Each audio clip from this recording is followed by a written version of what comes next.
George Washington, by Rosemary Benet and Stephen Vincent Benet. Sing hey for bold George Washington, that jolly British tar, King George's famous admiral from Hull to Zanzibar. No, wait a minute, something's wrong. George wished to sail the foam, but when his mother thought aghast of Georgie shinning up a mast, her tears and protests flowed so fast that George remained at home.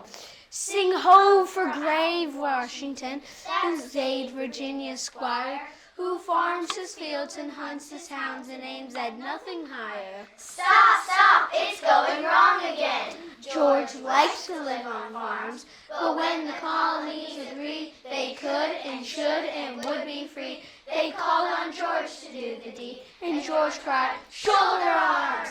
Sing high for Emperor Washington, that hero of renown, who freed his lands from British rule to win a golden crown. No, that's what George might have won, but didn't, for he said, there's not much point about a king, they're pretty, but they're apt to sting. And as for crowns, that heavy thing would only hurt my head. Sing ho for our George Washington. At last you've got it straight. The first in war, the first in peace, the goodly and the great.